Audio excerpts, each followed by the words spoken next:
कुछ अच्छा करने, कुछ बेहतर करने की दृढ़ इच्छा के साथ आज के दिन की शुरुआत करते हैं, आज की शुरुआत करते हैं। किसी के लिए कुछ अच्छा करने के लिए, किसी के लिए कुछ बेहतर करने की एक प्यारी सी इच्छा के साथ, एक खूबसूरत सी इच्छा के साथ आज के दिन की शुरुआत करते हैं। नमस्कार है, wonderful morning to all my lovely viewers. बहुत बहुत स्वागत है आपका आपके अपने morning live show Bihar Bihar में। और आज की सुबह आपके साथ हूँ मैं, यानी आज की सुबह आपके साथ है प्रेरणा। नए दिन की शुरुआत हो चुकी है, दिन है गुरुवार, और उम्मीद करते हैं कि आपका ये दिन बहुत अच्छा गुजरे, बहुत ही प्यारा गुजरे। तो चलिए आइए आगे बढ़ते हैं। और जैसा कि आपको बखूबी पता है, हर रोज़ जब हम सुबह की शुरुआत करते हैं तो आपको दिखाते हैं एक अच्छा सा विचार। चलिए आइए नज़र डालते हैं आज के गुड थॉट पर। थोड़ा सा अभ्यास बहुत सारे उपदेशों से बेहतर है। जैसा करो वैसा बोलो, जैसा बोलो वैसा करो। डॉक्टर कुमार शशिकांत मौजूद हैं। आपका बहुत बहुत स्वागत करना चाहूँगी हमारे कार्यक्रम में। आप सहायक प्राध्यापक हैं हमारे राज्य के सबसे प्रतिष्ठित और विश्वसनीय चिकित्सकीय संस्था पीएमसीएच में। आप ऑर्थोपेडिक सर्जन के तौर पर, असिस्टेंट प्रोफेसर के तौर पर बीते 2 वर्षों से आप अपनी सेवा दे रहे हैं। आपका बहुत बहुत स्वागत करना चाहूँगी हमारे आज के इस खास अंक में, हमारे खास कार्यक्रम में। धन्यवाद प्रेरणा जी, थैंक यू। डॉक्टर, आप एक ऑर्थोपेडिक सर्जन हैं, आप असिस्टेंट प्रोफेसर भी हैं पीएमसीएच में। अगर मैं बात करूं ह्यूमन बॉडी की, तो ह्यूमन बॉडी जो बहुत सारे ऊतकों, मांसपेशियों और हड्डियों से मिलकर बना होता है, ये पूरा शरीर हमारा हड्डियों के ढांचे पे ही खड़ा होता है। और हमारे शरीर का बहुत महत्वपूर्ण एक, जितने भी हमारे ऑर्गन्स हैं, सबका अपना अपना एक डिफरेंट और बहुत इंपॉर्टेंट रोल है। और हड्डियों के बिना हम अपने शरीर की कल्पना, हम अपने व्यक्तित्व की कल्पना नहीं कर सकते। और आप इतने वर्षों से आपने इस क्षेत्र में अपना योगदान दिया है, आप लोगों की सेवा करते आ रहे हैं, लोगों के हेल्थ पर काम कर रहे हैं। ऑर्थोपेडिक सर्जन होना आप किस लिहाज से देखते हैं इसे? ऑर्थोपेडिक्स मस्कुलो स्केलेटल डिसऑर्डर के बारे में बात करता है। मस्कुलो स्केलेटल प्रॉब्लम्स जो हैं उसे डील करता है। So musculoskeletal problem means it's, ये केवल जॉइंट्स के बारे में बात नहीं करता, बल्कि जो भी जॉइंट्स को मूव करने से रिलेटेड स्ट्रक्चर है, उन सारे स्ट्रक्चर्स को ये डील करता है। मसल्स हों, नर्व्स हों। And we know mobility is life, जीवन चलना है। अगर हम बेड पे आ गए तो almost it's equivalent to death. So we are dealing with movement. लोगों के मूवमेंट से रिलेटेड जो भी प्रॉब्लम्स हैं उससे ऑर्थोपेडिक्स डील करता है।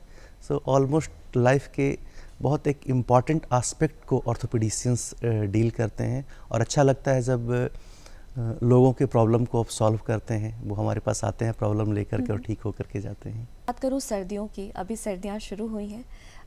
सर्दियाँ आते ही हड्डियों से संबंधित समस्याएं जो हैं वो ज़्यादा देखने को मिलती है, ख़ास तौर से एक ख़ास आयु वर्ग के लोगों में। क्या कहना चाहेंगे इस पर, क्या बताना चाहेंगे? जी, कुछ प्रॉब्लम्स हैं जो कि सर्दियों में ज़्यादा होती है, ख़ास करके वैसे लोगों को ज़्यादा परेशान करती हैं जिन्हें पहले से ऑलरेडी ऑर्थोपेडिक रिलेटेड आर्थराइटिस से रिलेटेड प्रॉब्लम है। इसके कुछ रीजंस हैं। हमारे जो जॉइंट होता है उसमें साइनोवियल फ्लूइड होता है जो कि मूवमेंट में हेल्प करता है जॉइंट्स को। कोल्ड सर्दियों के टाइम में वो थिक हो जाता है, उसके चलते जॉइंट स्टिफ होता है। दूसरा एक और रीज़न है कि सर्दियों में एटमॉस्फेरिक प्रेशर लो होता है, उसके चलते टिश्यू एक्सपैंड करता है, वो भी एक रीज़न है स्टिफनेस का। सर्दियों में बॉडी के टेम्परेचर को मेंटेन करने के लिए हमारा जो ब्लड फ्लो है बॉडी के सेंट्रल पार्ट, अंदरूनी पार्ट, पेट में, हार्ट में, लिवर में ज़्यादा होता है। और जो पेरिफेरल ऑर्गन्स हैं, घुटना है, कंधा है, इवन हाथ के जॉइंट्स हैं, उनमें ब्लड सप्लाई कम हो जाता है। सर्दियों में मूवमेंट कम होता है, ठंड के चलते हम लोग मूव कम करते हैं। इन सारे प्रॉब्लम का मिला जुला असर ये होता है कि जो लोग पहले से आर्थराइटिस से पीड़ित हैं, या फिर ऐसे लोग जिनको कि आर्थराइटिस है लेकिन अभी उसका प्रेजेंटेशन स्टार्ट नहीं हुआ है, उसका प्रॉब्लम दिखना शुरू नहीं हुआ है, उन लोगों का प्रॉब्लम स्टार्ट हो जाता है। और जिनके प्रॉब्लम है उनकी परेशानियाँ बढ़ जाती हैं सर्दी के मौसम में। डॉक्टर, एक चीज़ और आपसे जानना चाहूँगी, और बहुत मुझे लगता है कि बहुत जेन्युइन सा ये एक सवाल होगा कि हड्डियों की जो समस्याएं होती हैं वो अमूमन क्यों होती हैं, और हम क्या ऐसा कुछ करें जिससे ये समस्याएं आए ही ना? क्या बताना चाहेंगे इस पर?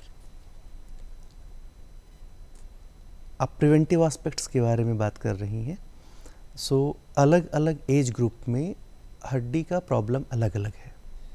बच्चों से रिलेटेड ऑर्थोपेडिक्स प्रॉब्लम की बात करें तो वो डिफरेंट है, एडल्ट्स में डिफरेंट है और एल्डरली पॉपुलेशंस में डिफरेंट है। बट कुछ चीज़ें हैं जो कि हर किसी के ऊपर इक्वली, बोन एक स्टैटिक स्ट्रक्चर नहीं है, लगातार बोन हमारा बनता है, लगातार उसका डिस्ट्रक्शन होता है और रीमॉडलिंग होती है। बोन की हेल्थ के लिए कैल्शियम और विटामिन डी की ज़रूरत होती है। डाइट की बात करें तो हमारा डाइट हेल्दी डाइट होना चाहिए, calcium vitamin D rich diet होना चाहिए। कैल्शियम का best source milk and dairy product है। उसके अलावा अगर हम बात करें तो बहुत सारे फोर्टिफाइड प्रोडक्ट्स हैं जो कि कैल्शियम, जैसे even mineral water 100 millilitre of mineral water में करीब करीब 30 मिलीग्राम कैल्शियम होता है और इसका एब्जॉर्प्शन काफ़ी बेहतर होता है, वो भी एक अच्छा सोर्स है कैल्शियम का। Then certain food like broccoli, cabbage family के जितने भी फूल, बंदा गोभी, फूल गोभी, ये सारे बहुत अच्छे सोर्स हैं कैल्शियम के। डाइट हमारा कैल्शियम रिच हो। कैल्शियम के एब्जॉर्प्शन के लिए सनलाइट चाहिए, सनलाइट का एक्सपोजर हमारा अच्छा होना चाहिए। ठंड के दिनों में, सर्दियों के दिनों में बिल्कुल कपड़े से हम क्लैड होते हैं, कवर्ड होते हैं, तो सनलाइट का एक्सपोजर उतना बेहतर नहीं हो पाता है। ये डाइट है। विटामिन सी इम्पॉर्टेंट है मसल्स के और जॉइंट्स के प्रॉपर फंक्शनिंग के लिए, वो होना चाहिए। बाकी एक्टिविटीज़ हमारी होनी चाहिए, एक्सरसाइज हम प्रॉपर करें, regular exercise, walking, cycling, swimming, ये सारे एक्सरसाइज करेंगे तो हमारा जॉइंट जो है वो मोबाइल रहेगा। और प्रॉब्लम्स को अवॉइड ना करें। अर्लीस्ट प्रॉब्लम है, अगर वो हम जो प्रिकॉशंस ले रहे हैं उसके बाद भी आ रहा है तो जो इसके एक्सपर्ट हैं उनसे मिलें, और अगर किसी भी चीज़ का शुरुआती लक्षण के साथ में पकड़ में आ जाता तो उसका इलाज आसान होता है। अर्ली डायग्नोसिस इम्पॉर्टेंट है, जो एक्सपर्ट हैं उनसे अर्ली हम जा कर के मिलें। जी बिल्कुल, prevention is always better than cure. हम पहले ही वो तमाम तरह की जो भी चीज़ें प्रिवेंशन के लिए कर सकते हैं वो हमें करनी चाहिए, ताकि आगे जाके हम उन मुश्किलों से ना जूझें।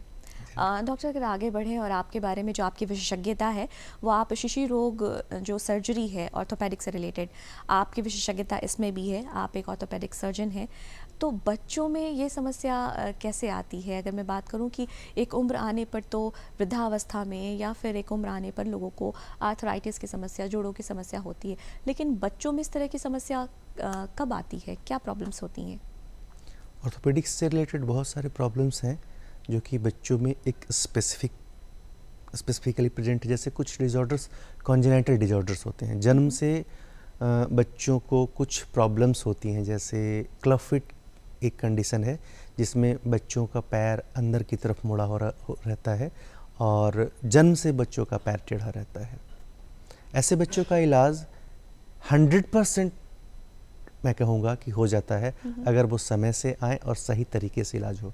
पहले हम लोग इसका इलाज आज के 10-15 साल पहले तक कहेंगे तो ज़्यादातर इसका इलाज हम लोग सर्जरी से करते थे, लेकिन अभी आज के डेट में जो बेस्ट ट्रीटमेंट है वो है कि हम प्लास्टर लगाते हैं बच्चों को, हफ्ते हफ्ते प्लास्टर लगाते हैं, और एक बार जब प्लास्टर से बच्चों का पैर सीधा हो जाता है फिर एक छोटा सा ऑपरेशन होता है और बच्चों को जूता पहनना पड़ता है।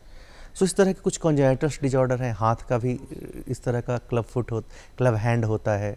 कुछ स्पाइन से रिलेटेड प्रॉब्लम होती है, जन्म से बच्चों के रीढ़ की हड्डी में टेढ़ापन है। कुछ बोन्स बच्चों के एब्सेंट होते हैं जन्म से। जैसे मैंने क्लब हैंड के बारे में बात किया तो क्लब हैंड में हमारा जो फोर आर्म है, फोर आर्म का एक बोन जो है वो एब्सेंट होता है। और ऑर्थोपेडिक प्रॉब्लम की बात करें तो कुछ बच्चों में देखेंगे कि 5 की जगह पे 6 उंगलियां होती हैं। कुछ बच्चों की उंगलियां आपस में चिपकी हुई होती हैं, सिंडिक्टिली कहते हैं। तो इन सब का जो कॉन्जेनाइटल्स प्रॉब्लम है, जन्म के साथ बच्चों को जो ऑर्थोपेडिक प्रॉब्लम हो रहा है, इन सब का ट्रीटमेंट अवेलेबल है। और इम्पॉर्टेंट बात यह है कि जितना अर्ली हम ट्रीटमेंट स्टार्ट करते हैं रिज़ल्ट उतना बेहतर होता है। जैसे एक कंडीशन है डेवलपमेंटल डिस्प्लेसिया ऑफ हिप, जो हम लोगों का कूल्हा है, कूल्हा में जो जांघ की हड्डी है वो अपनी जगह से बाहर रहती है, कूल्हे की हड्डी अपनी जगह पे नहीं है। सो इसका ट्रीटमेंट जितना बच्चा बड़ा होते चला जाता है, ट्रीटमेंट उतना मुश्किल होते जाता है। छोटे बच्चों में हो सकता है कि हम केवल उन्हें 3 डायपर पहनाएं 6 महीने तक कि उसी में उनका प्रॉब्लम ठीक हो जाए, पैर को बाहर की तरफ निकाल करके रहें, या एक स्पेसिफिक हार्नेस आता है, पैवलिक हार्नेस कहते हैं, वो केवल पहनाए ठीक हो जाए। और हो सकता है कि ये बीमारी बाद में पकड़ में आए, बच्चे 2 साल के एज में आ रहे हैं तो उनके लिए निश्चित तौर पे ऑपरेशन करना पड़ता है। और जैसे जैसे उम्र बढ़ती जाती है वैसे वैसे जो हमारा क्वांटम ऑफ सर्जरी है, या ऐसे कहें कि ऑपरेशन ज़्यादा बड़ा ऑपरेशन करना पड़ता है और रिज़ल्ट भी कॉम्प्रोमाइज़ रहता है। जितना अच्छा रिज़ल्ट या कम एज में होता है उतना नहीं हो पाता। सो ये तो बात हुई कॉन्जेनाइटल डिजॉर्डर्स की। उसके अलावा डाइटरी प्रॉब्लम्स के चलते बहुत सारा, जैसे बच्चों में रिकेट्स एक बहुत कॉमन प्रॉब्लम है। अक्सर आप देखेंगे कि बच्चे शिकायत करेंगे, खास करके रात में जब सोने जाएंगे तो कहेंगे कि पैरों में दर्द हो रहा है। ये बच्चों के डाइट में कैल्शियम विटामिन डी की अगर डिफिशियंसी हो रही है उसके चलते ये प्रॉब्लम होता है। कई बार इसके चलते बच्चों के पैर में टेढ़ापन, हम लोग अपने वैज्ञानिक भाषा में जेनु वैल्गम कहते हैं, जेनु वैल्गम हो जाता है, पैर बाहर की तरफ निकल जाता है।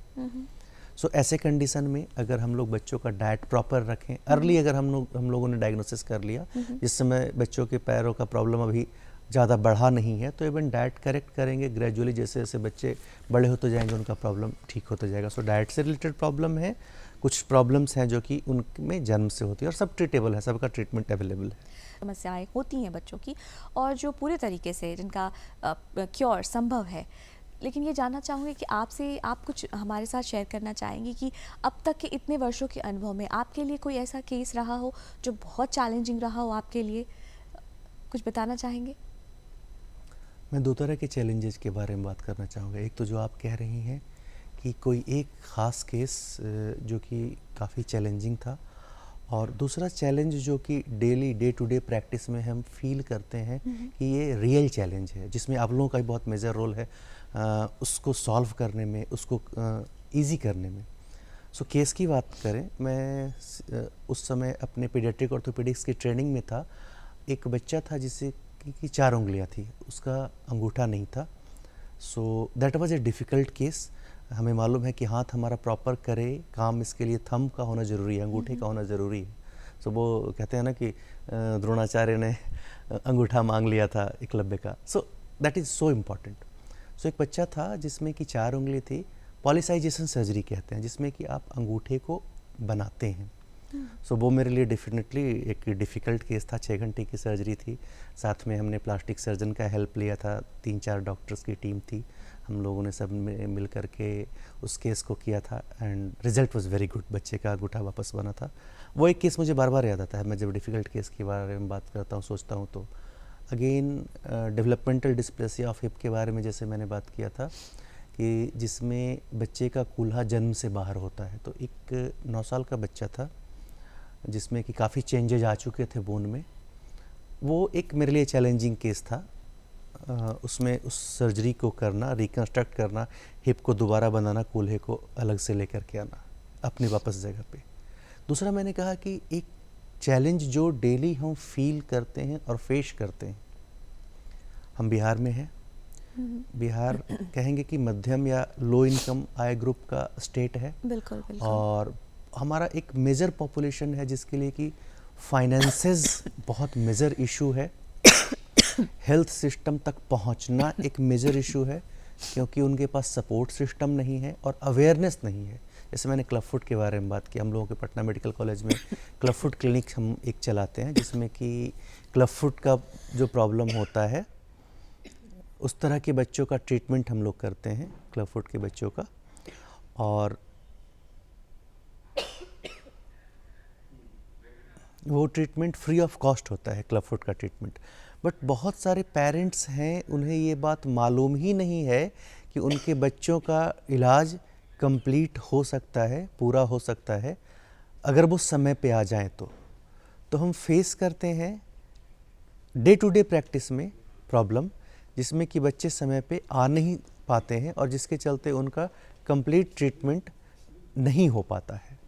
सो यहाँ पे रोल है मीडिया का, कि मीडिया के लोग प्रॉब्लम्स जिसका कि सॉल्यूशन अवेलेबल है, इजीली अवेलेबल है हमारे यहाँ, अगर समय से पहुँच जाए तो, और प्रॉपर फॉलोअप करें। जैसे क्लबफुट की ट्रीटमेंट की बात करूँ या बहुत सारे पीडियाट्रिक ऑर्थोपेडिक की ट्रीटमेंट की बात करूँ, तो इलाज लंबा चलता है, उसमें सपोर्ट सिस्टम चाहिए होता है।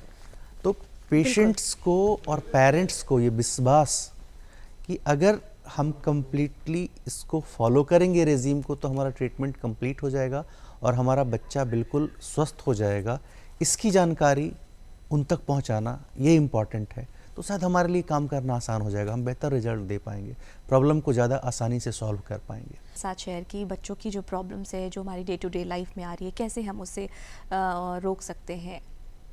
आगे बढ़ते हुए अगर आपसे ये जानना चाहूँ, अगर ख़ास तौर से मैं सर्जरी की बात करूँ, तो जैसे ही सर्जरी का नाम आता है, लोगों के मन में बहुत सारे डर, बहुत सारे डाउट्स आ जाते हैं। आप क्या कहना चाहेंगे, ख़ास तौर से अगर मैं नी रिप्लेसमेंट की बात करूँ या कुछ एक जॉइंट रिप्लेसमेंट या जॉइंट सर्जरीज़ की बात करूँ, तो लोगों के मन में मिथ है, डर है, आप क्या कहना चाहेंगे इस बारे में? जॉइंट रिप्लेसमेंट के बारे में, ख़ास करके नी रिप्लेसमेंट के बारे में मिथ्स बहुत कॉमन हैं। और मैंने देखा है हमारे पास जो पेशेंट्स आते हैं, बहुत सारे पेशेंट्स आते हैं, they are in real problem. पैर में बहुत ज़्यादा दर्द है, घुटनों में टेढ़ापन आ चुका है, अपने पैरों के ऊपर कॉन्टिन्यूसली चल नहीं पा रहे हैं, वज़न नहीं ले पा रहे हैं, उनकी day to day activities compromise हो रही हैं, वो अपने रेगुलर फंक्शंस में या रेगुलर एक्टिविटीज़ में इसलिए नहीं जा रहे हैं क्योंकि उन्हें पेन हो रहा है, दर्द की दवा रेगुलर लेनी पड़ रही है। स्टिल जब ट्रीटमेंट की बात करते हैं, जिनमें की रिप्लेसमेंट की ज़रूरत है, तो उनका जवाब होता है कि सर ये सर्जरी तो हम नहीं करवा सकते। और रीज़न उसके पीछे ये होता है कि बहुत सारे उनके पास सुनी सुनाई कहानियाँ होती हैं जिसमें कि उन्होंने प्रॉब्लम्स को एक्चुअली देखे हुए होते हैं और वो उन्हें डराती हैं। नी रिप्लेसमेंट सर्जरी की बात करें या हिप रिप्लेसमेंट सर्जरी की बात करें, रिज़ल्ट बहुत बेहतर है। मैं कहूँगा कि 98-99% से ज़्यादा केसेज ठीक होते हैं। जिनमें प्रॉब्लम हो रही हैं वो पेशेंट्स को वो देखते हैं जिनका कि परसेंटेज बहुत कम है और उसमें वो परेशान होते हैं। मैं लोगों से ही कहूँगा कि अगर प्रॉब्लम है, घुटने में आपके इतने दर्द हो रहा है कि आपके normal day to day activities compromise हो रही हैं, दर्द की दवा आपको रेगुलर लेनी पड़ती है, तो आपको, और अगर डॉक्टर आपको एडवाइस कर रहे हैं सर्जरी के बारे में, तो उस सर्जरी में जाना चाहिए। रिजल्ट काफ़ी अच्छा है, काफ़ी बेहतर है। लेकिन ये जानना चाहूँगी, सर्जरी के बाद अगर जिनकी सर्जरी हुई, वो कैसे ख़ुद को, अपने आप को रखें, उनकी जो डेली रूटीन है वो कैसी हो, किन ख़ास बातों का वो ख्याल रखें ताकि वो समस्याएं ना हो जिसके बारे में आम लोग बातें किया करते हैं और जिसकी वजह से लोगों के मन में एक डर हो जाता है कि ये सक्सेसफुल नहीं रहा। तो क्या ख़ास बात है जिसका वो ध्यान रखे after surgery? Knee replacement surgery की ज़रूरत पड़ती है वैसे लोगों में जिनका घुटना इतना घिस चुका होता है कि अब वो काम नहीं कर रहा है, घुटने का मूवमेंट ख़त्म हो गया है, पैरों में टेढ़ापन आ गया है, वो बहुत ज़्यादा देर तक के चल नहीं सकते। ट्रीटमेंट काफ़ी पहले से स्टार्ट हो जाना चाहिए और ट्रीटमेंट सर्जरी ही अकेला ट्रीटमेंट नहीं है, बहुत बिगिनिंग से, जिस समय आपके घुटनों में दर्द शुरू हुआ है उस समय से ही आपको ट्रीटमेंट इसका स्टार्ट कर देना चाहिए। एक्सरसाइज एक बहुत इम्पॉर्टेंट पार्ट है इस बीमारी का, और एक्सरसाइज का रोल हर स्टेज में है। दवा के साथ हम ट्रीटमेंट स्टार्ट कर रहे हैं शुरुआती दिनों में, वहाँ पे भी, और जिनकी सर्जरीज होती हैं उनका भी। सो जो अच्छे से प्रॉपर रेजीम फॉलो करते हैं फिजियोथेरेपी का इवन आफ्टर सर्जरी, उनके रिजल्ट्स बाकी लोगों से बेहतर रहते हैं। मैंने देखा है वैसे लोग जो कि एक्सरसाइज नहीं करते, उनके रिजल्ट्स जितने अच्छे होने चाहिए उतना अच्छा नहीं होता है। दूसरा, और इस सर्जरी का ये भी है कि जो एक्सपर्ट हैं, जो रेगुलरली इस काम को कर रहे हैं, जिनकी प्रॉपर ट्रेनिंग है नी रिप्लेसमेंट के बारे में, उन लोगों से करवाएं। आप डॉक्टर चूज़ करें पहले, और उसके अकॉर्डिंग आप इसमें जाएं तो रिजल्ट अच्छा रहता है। बिल्कुल, आप एक्सपर्ट्स हैंड्स के पास ही जाएं, तभी आपकी प्रॉब्लम का सही सॉल्यूशन हो पाएगा, निकल पाएगा। डॉक्टर, अगर ट्रॉमा सर्जरी की बात करें, बहुत आम समस्या हर रोज़ सड़कों पे ना जाने कितने ऐसे हादसे, कितनी दुर्घटनाएं होती हैं, या फिर घर में भी चलते उठते बैठते कभी कभार हमारे साथ ऐसी दुर्घटनाएं घटित हो जाती हैं। तो ऐसी में जो जो सबसे ज़्यादा प्रॉब्लम्स होती हैं उसके बारे में आप क्या कहना चाहेंगे? ट्रॉमा अगर है तो ट्रॉमा के बाद अगर फ्रैक्चर हो रहा है तो वहाँ पे तो कोई ऑप्शन ही नहीं है, वहाँ तो सर्जरी में जाना ही है। अगर वो केस सर्जरी से ही ट्रीट हो सकता है, अगर प्लास्टर से ठीक नहीं हो सकता, ऑपरेशन ही उसका इलाज है, तो वहाँ तो आपको ऑपरेशन में जाना ही है। आप जो कह रही हैं मैं समझ से पा रहा हूँ, अगर सहबाल को बेहतर ढंग से, तो आप प्रिवेंशन की बात कर रही हैं कि हम कैसे उसे कम कर सकते हैं। सो प्रिवेंशन के लिए मेजर जो ट्रॉमा के पेशेंट्स आते हैं वो रोड ट्रैफिक एक्सीडेंट्स के पेशेंट आते हैं। सो रोड ट्रैफिक एक्सीडेंट अगर हम प्रॉपर ट्रैफिक रूल को फॉलो करें, अपने पटना शहर की बात करूं, हम बिल्कुल फॉलो नहीं करते ट्रैफिक रूल्स। छोटे छोटे बच्चे मैं देखता हूं रोड पे 18 साल 16 साल 17 साल के बच्चे बाइक लेकर के बिना हेलमेट के चल रहे हैं। हमारे माननीय मुख्यमंत्री जी ने एक बहुत अच्छी पहल की है, शराबबंदी की, जिसके चलते ट्रॉमा के केसेस, नंबर ऑफ केसेस कम हुए हैं। सो ड्रिंक एंड ड्राइव ना करें, प्रॉपर ट्रैफिक रूल्स को फॉलो करते हुए गाड़ी चलाएं। हेलमेट प्रशासन हालांकि थोड़ी दुरुस्त हुई है, थोड़ी कड़ी हुई है और कड़े कदम उठा रही है कि जो हेलमेट नहीं पहन रहे हैं उनके लिए जो चालान शुल्क है वो भी ले जा रहे हैं, जिसके वजह से जो हमारी युवा पीढ़ी है वो थोड़े तो ज़रूर सतर्क हुए हैं। लोगों को इन्वॉल्व करने की ज़रूरत है, सोशल सोसाइटी को इन्वॉल्व करने की ज़रूरत है बहुत यंग एज से। मैं फील क्या करता हूँ कि स्कूली बच्चे जो हैं ना, उनके ट्रेनिंग का एक पार्ट होना चाहिए ट्रैफिक ट्रेनिंग और सिविक सेंस की ट्रेनिंग। शायद हम उन्हें ट्रैफिक कंट्रोल करने में बिगनिंग में 8th 9th 10th के जो बड़े बच्चे हैं, जो समझदार बच्चे हैं, तो शायद वो ज़्यादा बेहतर ढंग से जब वो बड़े होंगे तो इन सारी चीज़ों को समझ पाएंगे, और शायद हमारा जो ट्रैफिक का पार्ट है वो बेहतर ढंग से, और उसके रिजल्ट में ट्रॉमा वाला पार्ट भी बेहतर ढंग से कवर हो पाएगा। हमने हड्डियों की सर्जरी रिप्लेसमेंट की बात की, हम पहले क्या सावधानियां बरतें इसकी बात करें, लेकिन अगर एक और समस्या जो अभी के दिन में, अभी के समय में, वर्तमान समय में बहुत चैलेंजिंग है और ये पाया जा रहा है, अगर हम हड्डियों के कैंसर की बात करें तो ये भी एक समस्या है जो घर करती जा रही है। इस बारे में आप क्या बताना चाहेंगे? ऑर्थोपेडिक ऑन्कोलॉजी एक अलग डिपार्टमेंट है, ऑर्थोपेडिक्स का एक पार्ट है, जिसमें कि बोन से रिलेटेड जो भी कैंसर है उसको हम लोग डील करते हैं। कैंसर दो तरह के होते हैं, एक बिनाइन कैंसर होता है और एक मैलिग्नेंट कैंसर होता है। बिनाइन कैंसर उस कैंसर को कहते हैं जिसका स्प्रेड स्लो है और लोकली स्प्रेड करता है, यूजुअली बॉडी के अलग पार्ट में, डिफरेंट पार्ट में उसका स्प्रेड नहीं होता है या काफ़ी स्लो होता है। और मैलिग्नेंट ट्यूमर वो ट्यूमर होता है जो कि बॉडी के अलग अलग पार्ट में स्प्रेड कर चला जाता है। सो हम लोग ऑर्थोपेडिक ऑन्कोलॉजी में उसे डील करते हैं। बहुत कॉमन है, डिफरेंट एज ग्रुप में अलग अलग फॉर्म के बोन ट्यूमर्स होते हैं। बच्चों में अलग form of blood cancer, bone cancer होता है, वो ऑर्थोपेडिक मैलिग्नेंसीज होती हैं, और एल्डरली में या मिडिल एज ग्रुप में। सो अर्ली आइडेंटिफाई करना इज़ इम्पॉर्टेंट कि प्रॉब्लम जो हो रही है उसको शुरुआत में। एक कॉमन प्रॉब्लम है स्वेलिंग होना। यूजुअली कैंसर के पेशेंट्स जो होते हैं उनको पेन पहले होता है, बाकी कोई भी कैंसर है, और स्वेलिंग वाला पार्ट बाद में आता है। कैंसर एक्चुअली एबनॉर्मल ग्रोथ है, एक्सेसिव ग्रोथ। नॉर्मल जो बॉडी में ग्रोथ हो रहा है वो अनकंट्रोल्ड एक्सेसिव ग्रोथ हो रहा है कैंसर में। सो बोन कैंसर के साथ एक पिक्यूलियर ये है कि यहाँ पे स्वेलिंग पहले होता है, पेन बाद में होता है। सो अगर आपको कोई एबनॉर्मल स्वेलिंग दिख रही है बोन में, सो आई विल से कि तुरंत अपने ऑर्थोपेडिशियन से कंसल्ट करें, क्योंकि अगर हम अर्ली स्टेज में पिक कर रहे हैं इवन मैलिग्नेंट ट्यूमर्स को भी, तो उसका ट्रीटमेंट ज़्यादा बेहतर ढंग से, और कई बार कंप्लीट ट्रीटमेंट उसका होता है। डिले अगर कर रहे हैं डायग्नोसिस में तो उसमें प्रॉब्लम आती है। जैसे मैंने कहा कि अलग अलग डिफरेंट एज ग्रुप में डिफरेंट कैंसर्स हैं, ट्रीटमेंट अलग है। कुछ की ट्रीटमेंट सर्जरी है, कुछ की ट्रीटमेंट कीमोथेरेपी है, कुछ की ट्रीटमेंट रेडियोथेरेपी है, but early diagnosis is very important. So अगर बॉडी में कहीं पे कोई एबनॉर्मल स्वेलिंग बोन या जॉइंट्स से मिल रहा है then you should immediately go to your orthopaedic surgeon and you should consult him, जाकर के उनसे मिलना है और उनको दिखलाना है। वो फर्दर इन्वेस्टिगेट करेंगे, डायग्नोज करेंगे। नहीं भी अगर कैंसर हो, कुछ और भी प्रॉब्लम हो, तो एटलीस्ट हमें अपने प्रॉब्लम के बारे में पता चलेगा।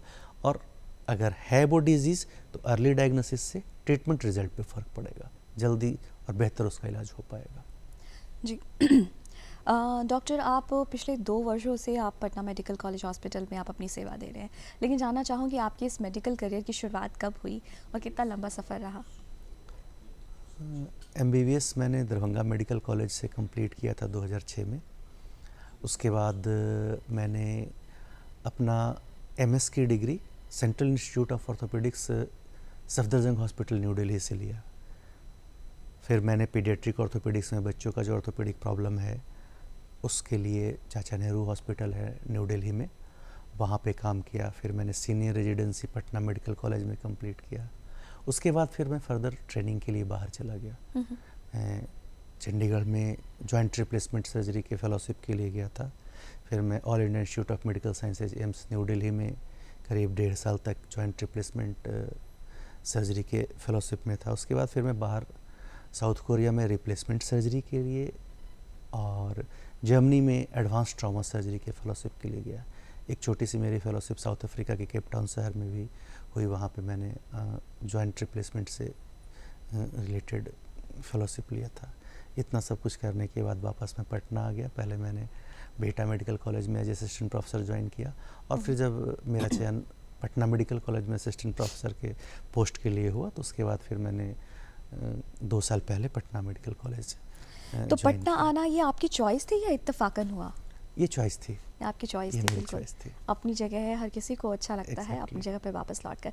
बहुत सारे आप मुल्कों में भी गए, बहुत सारे देश के अन्य राज्यों में भी आपने बहुत सारी अपनी सेवा दी, वहाँ पे बहुत कुछ सीखा, वापस आप पटना लौट कर आए और ये अनुभव आपको रास आ रहा है, बिल्कुल। अच्छा लग रहा है। जी, आपसे जानना चाहूँगी डॉक्टर कि आपने ऑर्थोपेडिक स्ट्रीम को ही चुना, क्या इसके पीछे कोई ख़ास वजह थी या वो बस होता चला गया?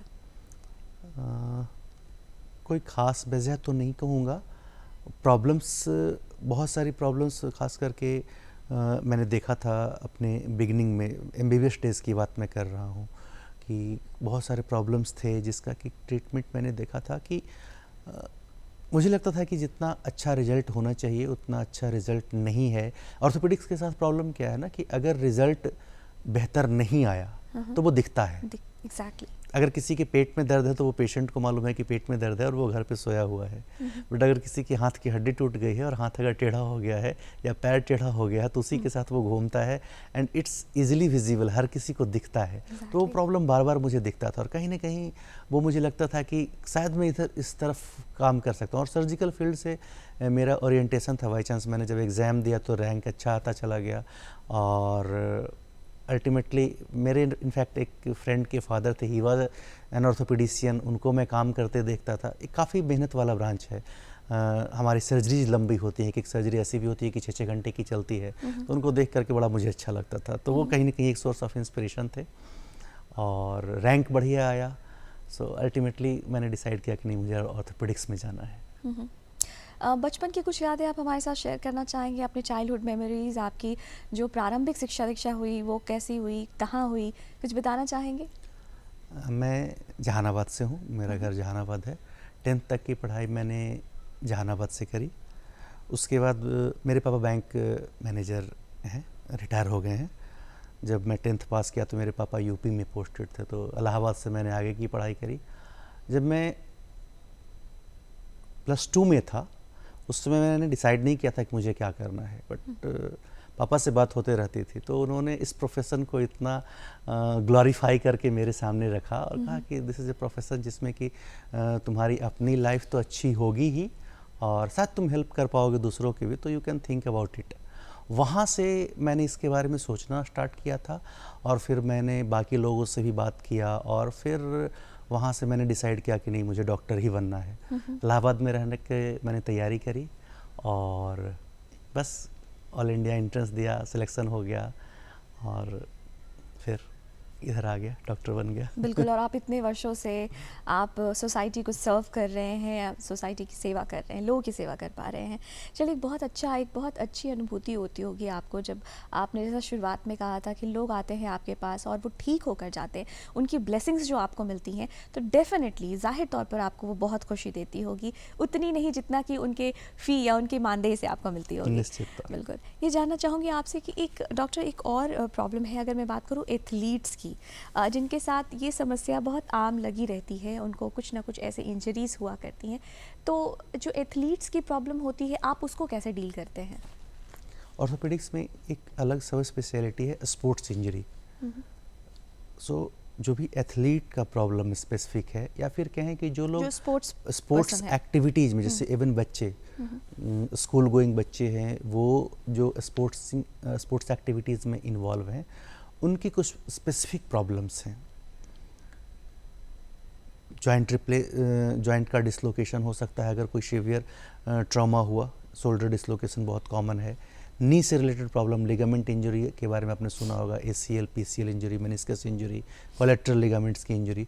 सो एबनॉर्मल पोजीशन में अगर लिम्ब को ट्रॉमा होता है तो बहुत सारे सॉफ्ट टिश्यू इंजरी होते हैं, जिसको कि हम लोग कॉमनली लिगामेंट इंजरी के फॉर्म में पेशेंट्स को और लोगों को समझाने के लिए बोलते हैं। सो वो पार्ट हम लोग एक अलग सब स्पेशलिटी में डील करते हैं। यूजुअली अगर लिगामेंट इंजरी होती है तो इसकी सर्जरी हम लोग की होल सर्जरी कह सकते हैं, करते हैं। आर्थ्रोस्कोपिकली एक ऐसा मशीन होता है आर्थ्रोस्कोप, जिसके थ्रू कि एक छोटा सा होल बना करके जॉइंट्स के अंदर में जाते हैं और जा करके उसको ट्रीट करते हैं। सो वो पार्ट हम लोग डील करते हैं अपने आर्थ्रोस्कोपी के थ्रू। और सर, आपसे ये जानना चाहूँगी कि एंड में आप कोई मैसेज हमारे व्यूवर्स को देना चाहेंगे सो दैट कि वो अपनी बोन्स को, अपनी हड्डियों को फिट और तंदुरुस्त रख सके? डे टू डे लाइफ में हम जो कर सकते हैं वो एक्टिव रहें, अपना वज़न न बढ़ने दें, ओवरवेट नहीं हो, डाइट प्रॉपर रखें, healthy diet, sun exposure adequate होना चाहिए, योगा करें और खुश रहें। क्या बात है, खुश रहें, ये सबसे ज़्यादा महत्वपूर्ण है डे टू डे लाइफ में, अपने आप को खुश रखना। अगर आप खुश रहेंगे तो जाहिर तौर पर आपके साथ एक पॉजिटिव ऊर्जा एक आपके साथ रहेगी, पूरे दिन रहेगी, और आप वो कर सकते हैं जो आपके लिए बेहतर, जो आप करना चाहेंगे। सर, आप हमारे शो में आए, आपने इतने इम्पॉर्टेंट, आपने बहुत सारे विषयों पर हमारे साथ जानकारी साझा की। हड्डियाँ हमारे शरीर का बहुत महत्वपूर्ण, हमारे एक ऐसा अंग जिसके बिना हम अपने शरीर की कल्पना नहीं कर सकते। आप उसको तंदुरुस्त और फिट रखने की कोशिश कर रहे हैं। आपने कार्यक्रम में आए, बहुत सारी इंपॉर्टेंट जानकारी साझा की, इसके लिए आपका तहे दिल से धन्यवाद। Thank you. तो हमारी बातचीत हुई आज डॉक्टर कुमार शशिकांत से। आप ऑर्थोपेडिक सर्जन हैं, पिछले 2 वर्षों से आप PMCH में अपनी सेवा दे रहे हैं। हमने बहुत सारी जानकारियाँ इनसे ली, और अब वक्त हो चला है आपको ये बताने का कि आज DD बिहार पर और कौन कौन से ऐसे खास कार्यक्रम हैं जिनका आप लुत्फ़ उठा सकते हैं। लेकिन हम आपसे ये ज़रूर जानना चाहेंगे कि आपको हमारा आज का ये कार्यक्रम कैसा लगा। इसके लिए आपको नोट करना होगा हमारा पता, ताकि उस पते पर आप अपने सुझाव, अपने विचार हम तक पहुँचा सकें, हम तक भेज सकें। इसके लिए नोट कीजिए हमारा पता है कार्यक्रम बिहार बिहान, निदेशक DD बिहार, दूरदर्शन केंद्र, फ्रेजर रोड, पटना 8000001। हमारा ईमेल एड्रेस है director ddkpatna@gmail.com। तो